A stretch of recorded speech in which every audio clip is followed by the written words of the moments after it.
What do you all plan on doing with your share of the loot?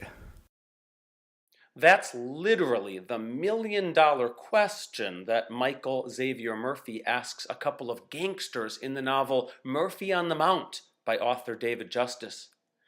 David Justice is a mathematician, linguist, and philosopher who has also written detective fiction that's been published in Ellery Queen and Alfred Hitchcock. In his novel Murphy on the Mount, the detective Michael Murphy has followed a case and ended up participating in a heist with some rather unsavory characters. A few months ago, I was lucky enough to record David Justice in a dramatic reading of the scene in which Michael Murphy asks two of his co-conspirators what they'll do with their portion of the heist. As you'll hear, the initial response is only surprising by just how debased the first gangster really is. But even Murphy is unprepared for the second response he receives. The driver grinds his gears and we're going. I'm sitting in the middle, Timmy on my right. So, I say, making conversation. What do you all plan on doing with your share of the loot? Hunched over the wheel, on my left. His eyes are glistening. He's barely begun to speak and his voice is already hoarse. Oh boy, me. I'm going to buy me a broad and I'm going to stuff her. And I'm going to go get drunk and I'm going to stuff another one. I'm going to get me some smack and get smashed. And some crack and get crashed. And all the while he's thumping the wheel and pumping the gas in time with the words. And the truck is just lurching along. Hard to know what to say to such a thing. Pizza, I say, because you'll have the munchies after all that.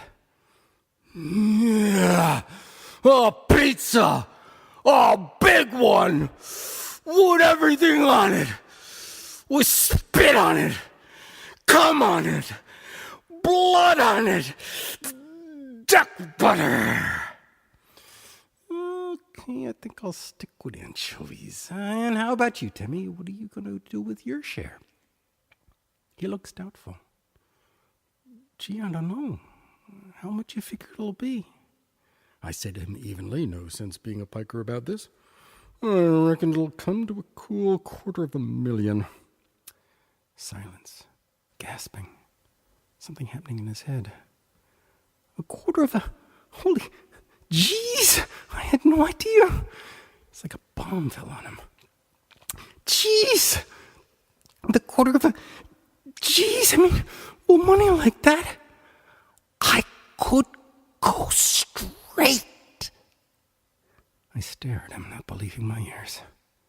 Jeez, with money like that, I could get married. For real. A nice, swell girl. We could have a family. Oh, jeepers, oh, cripes. We could have a little real house in a town with a fence, a white fence. I'm just frozen. I could die right now. Yeah, and like some kind of yard with like grass.